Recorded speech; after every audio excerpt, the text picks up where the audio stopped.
Viçosa do Ceará, localizada a 350 quilômetros da capital Fortaleza. Com aproximadamente 61 mil habitantes, é muito conhecida pela sua cultura. A 5 quilômetros do centro da cidade, encontramos o Sítio Top, local onde mora a artesã Francisca Rodrigues Ramos do Nascimento. Agora, vamos conhecer um pouco de sua história. Você mora onde, dona Francisca? Você nasceu e se criou neste Top? Nasci e me criei no Top. E por que Top? Porque quem vem lá do General Tiburcio, né? Vem subindo uma serra. Quando cheguei em cima da serra, cheguei na serra. E como é o nome daqui depois que chega em cima da serra? Como é o nomezinho do lugar? É Top. E por que Top? Porque subiu lá de baixo, chegou em cima, topou, é Top. A tradição de produzir peças feitas de barro vem de sua família. Dona Francisca conta como ela começou a aprender. Toda a vida eu fui interessada em ganhar dinheiro. Aí eu começava a fazer as coisas, né? E trabalhar numa coisa para aqui, para lá. E tudo só ganhar aqueles pouquinhos. De quer saber de uma coisa que eu vou aprender a fazer? Pote. Aí eu fui lá para a Tidelade, que ela é irmã do papai. Eu disse, Tidelade, eu quero aprender a fazer louça. Aí ela disse, que louça que tu quer aprender? Toda louça que a senhora fizer, eu também quero fazer. Eu, tá bom. Pois primeiro você vai fazer prato. Vou fazer prato. Prato, tigelinha de barro, jarro de planta. Quando eu aprendi a fazer os potes maior, aí eu já sabia fazer os potes maior. Aí eu digo, agora eu vou fazer em casa.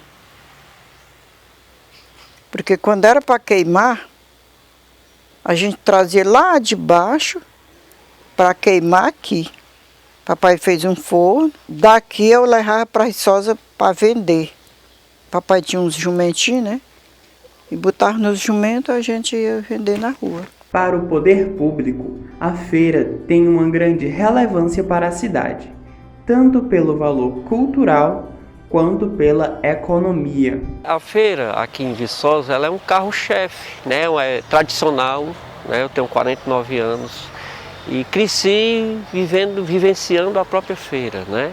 Ela é rica, né? Você vê a gastronomia, você vê o artesanato, mas já foi muito mais forte. Então, o carro-chefe do artesanato Top, que na verdade ela começou com os jarros, os potes de água, né? E os brinquedos que eles faziam, os cofres, os cavalinhos, né? Então, antes a gente via na feira um espaço enorme de artesanato, era muito grande. Hoje você deve ter visitado a feira, você já não encontra, né? Porque justamente com a criação do centro de artesanato Top, na própria comunidade, a CEARTE intervindo, comprando esse material, valorizando esse material, né? E aí perdeu-se esse espaço, esse contato com o artesão. Ao longo dos anos, a feira foi se transformando e hoje existem poucas peças de artesanato à venda. Dona Francisca conta como era sua experiência anos atrás. O que eu fazia na feira? Quando tinha muito pote, aí tinha uns rendeiros de rapadura que ficava lá embaixo. Aí eu ia lá, quero comprar pote na cabeça. Só este pote? Não, tem mais. Quanto é o pote? É R$2.000. Só um pote, R$2.000 é. Não, mas se quiser vender tudo de a 1.500, eu compro tudinho. A gente queria era vender, para comprar as coisas que precisava para casa. Porque toda vida eu trabalhei, mas toda vida eu ajudei em casa. Fazia minhas coisas vendia. Dali eu comprava feijão, comprava farinha, comprava o peixe, comprava rapadura, comprava as coisas para casa. Isso foi toda a vida eu fui desse jeito. Quando eu arranjei o casamento, né, eu me arrumei à minha custa, paguei meu casamento com dinheiro de pote. Meu pai não pagou meu casamento, não. Quem pagou meu casamento foi eu, à custa de dinheiro de pote. A região do Sítio Top tem uma forma um pouco diferente de chamar os objetos feitos com barro. Antigamente, né, era conhecido loiça, era pote, era alguidar. Tudo enquanto a gente fazia de barro, se chamava-se loiça. Depois que foi feito este galpão, aí não era mais chamado de loiça, cerâmica. Até que a gente custou muito se acostumar a chamar cerâmica. Porque toda a vida, desde os nossos avô, bisavô, tio, tia, que faziam loiça. Atualmente, a artesã não produz mais as loiças, mas sua família tenta dar continuidade a essa linda arte. Para mim é uma coisa muito importante, né? Continuar o trabalho dela, porque nós somos 5 irmãs, né? Só eu quem herdei essa herança dela, né? Esse trabalho dela, né? As outras também até que começaram a fazer, mas não continuaram, né? Só eu que fiquei continuando o trabalho dela. Quando eu me entendi no mundo, ela já fazia, né? Já fazia peça. Aí eu comecei a ver ela fazendo, né? Aí fui ajudando ela a bater barro, peneirar, amassar, alisar, né? Aí depois eu fui, acho que uns 10 anos, sei lá assim, 8, eu já fui começando a fazer os potes pequenos, né? Como esse daqui. Aí depois já fui fazendo maior e foi assim que eu aprendi a fazer. Acho que desde os 8 anos de idade que eu trabalho. A Vanusa, essa Ivana, a Wanda, a Ivone, todas elas eu botei para aprender a fazer essa minha arte. Só que elas nunca quiseram. Só quem ficou na minha arte foi a Vanusa, que ela é mais artista do que eu. Porque o que ela faz, eu não faço. Mas o que eu faço, ela também não faz. Ela faz essas panelas de florzinha, faz as coisas que ela faz que eu não faço, né? Eu digo, não vou fazer isso aqui não, porque isso aqui é muito trabalhoso, eu vou fazer as minhas mesmo que eu faço. Por ela ser minha mãe, né, eu não nasci com esse dom. Minhas outras irmãs, né, mesmo sendo filha, nasceram com esse dom. Fizeram algumas peças, mas assim, o dom mesmo, quem herdou dela foi a Vanusa. Que a Vanusa é tão artista quanto ela, né? Já eu não herdei esse dom, mas eu sou uma pessoa que eu valorizo a cultura da minha localidade. A artesã já produziu muitas loiças, mas o seu grande diferencial são as bonecas grávidas, ou bonecas buchudas, como ela costuma chamar. Vamos conhecer a história por trás dessas lindas peças. Essa boneca buchuda que tem ali,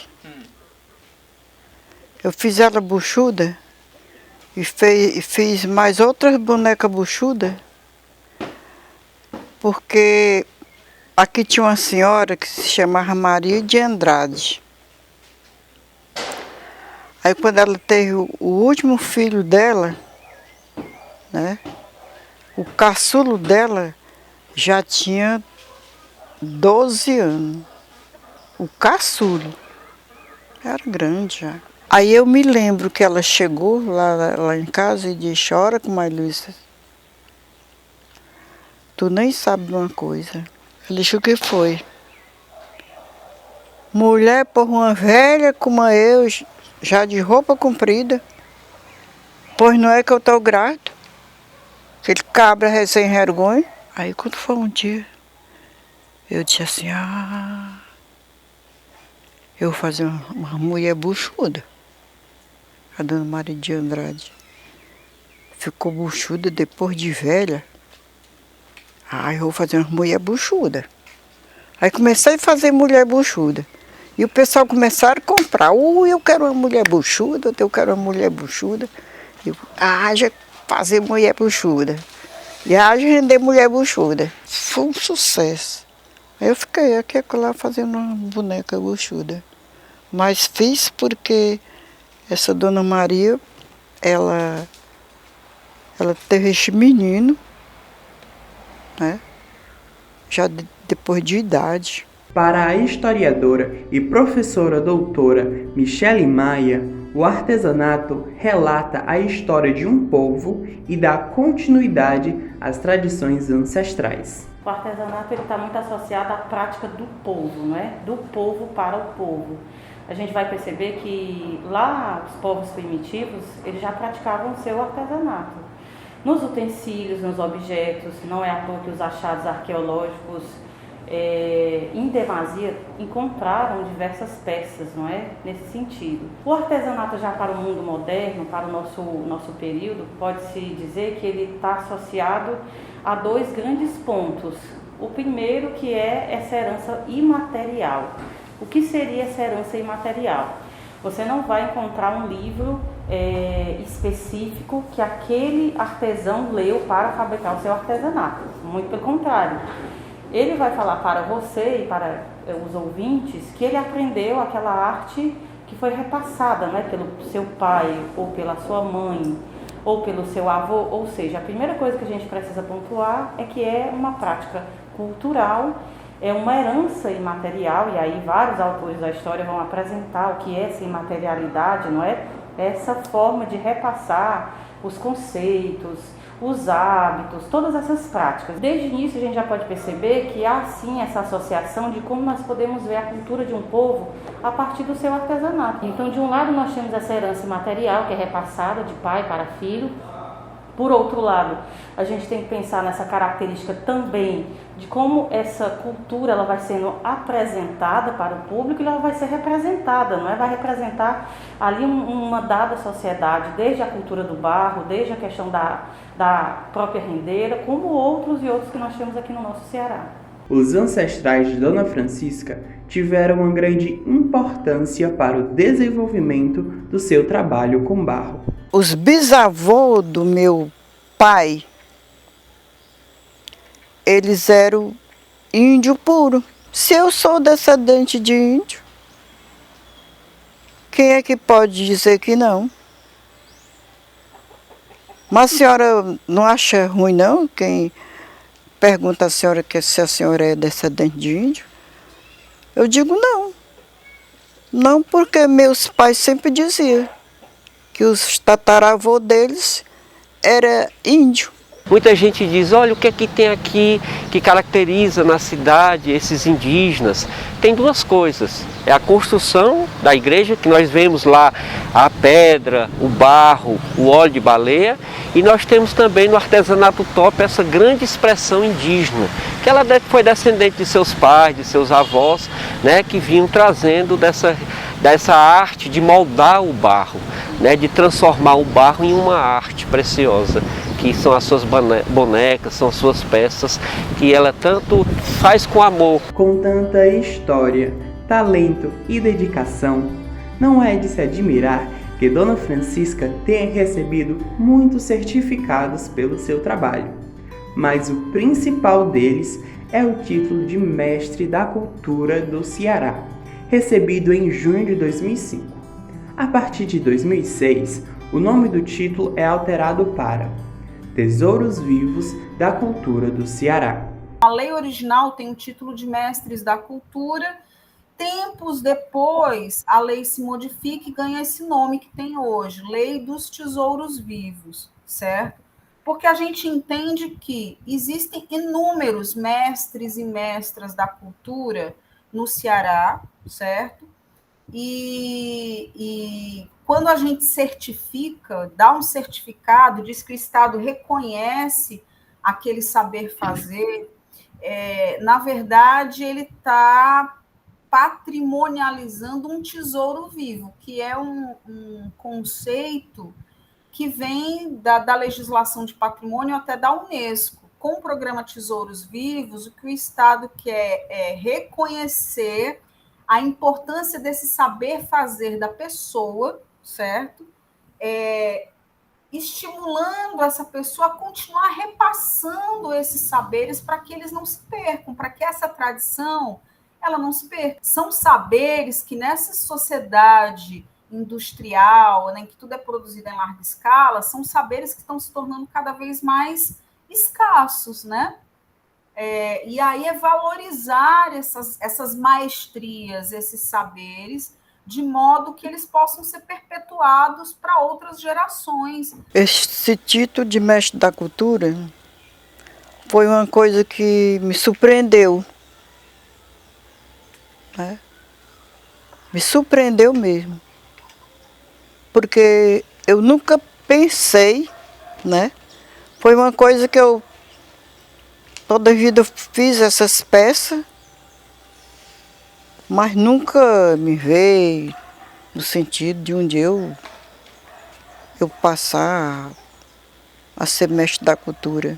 Apesar de tantas coisas boas e importantes, o trabalho com o artesanato também apresenta muitas dificuldades. Eu criei meus filhos tudinho à custa destes braços aqui. Tirando barro, com a enxadinha lá no buraco. O barro de amassar, de bater, peneirar. O barro de botar de molho, com muito trabalho dentro de água. A gente tirava, quando era no inverno, a gente tirava barro com a água atolada naquele barro, até o joelho. Para a gente sair de dentro do buraco de barro, era outra pessoa que vinha, pegava a gente por as mãos para a gente poder sair de dentro daquele buraco. Ah, meu filho, eu sofri. Então o trabalho de barro, antigamente, quando a gente começou a trabalhar, era com muita dificuldade. Muita dificuldade. Para a gente queimar uma fornada de louça no inverno, né? Era com muita dificuldade. No meio da chuva, pegando chuva, queimando, caldeando louça, as casas que a gente fazia de palha para cobrir o forno. Quando a gente pensava que não, pegava fogo. E a gente ficava no meio da chuva, pegando chuva para queimar a louça no meio daquela água, desgotando água de dentro do forno, para não apagar o fogo que estava queimando as louças. Quer dizer que a gente, nos começos de vida da gente, para a gente criar os filhos da gente, a gente criou com muita dificuldade. Muita dificuldade. Todo o esforço de Dona Francisca é celebrado e admirado por todos ao seu redor. Ser filha do mestre da cultura, para mim, é um orgulho muito grande, né? Eu tenho, assim, uma admiração muito grande pela história dela, né? É uma história de vida muito sofrida, mas é uma história de vida que teve resultados muito bons. Onde eu vou, onde eu chego, eu digo, eu moro lá no Top, onde faz artesanato, minha mãe é mestre da cultura, sua mãe é mestre da cultura, conto a história dela, valorizo, assim, as coisas o máximo que eu posso, né? Então, para mim, é um orgulho muito grande da minha cultura, dos meus antecedentes, da minha história, que eu cheguei aqui por causa dela. Tudo que eu sou hoje é pelo esforço dela. A Dona Francisca é uma pessoa assim, fora do normal. É uma pessoa incrível na sua simplicidade, na sua força, né? E as mãos, eu olho muito para o artesão, principalmente para as mãos. Eu tenho na minha concepção de vida que o coração são as mãos. A própria arte da Dona Francisca, se a gente observar seus objetos, cada uma tem a sua singularidade, mesmo que ela queira fazer a mesma peça, mas você não vai ver a mesma peça. Você vai ver a arte, um pouco, o traço diferente, a força no olhar, né? A delicadeza das próprias mãos traduzidas naquela obra de arte. Então são peças inigualáveis, né? Uma peça de uma originalidade incomum, como ela é uma mestre de cultura, um tesouro vivo, não só da comunidade utópica, mas da própria cidade. Porque, como ela disse, através do trabalho dela, né, foi que ela criou a gente, né? Eu lembro quando ela ia buscar barro na cabeça, né? Agora nunca a gente compra os barros, bota aí, né? Mas primeiro era tudo carregado na cabeça, subindo na ladeira, né? Descendo, que o barro do Cujá desce na ladeira, né? E os outros é subindo, né? A gente buscar tudo de latrinha para poder fazer. A vida e arte de Dona Francisca são o desenho de uma página da cultura do Ceará, passada de geração em geração, que contam a história de seus ancestrais, transmitindo à comunidade e perpetuando a produção das louças, feitas com matéria-prima, mãos, talento, cultura e amor, muito amor.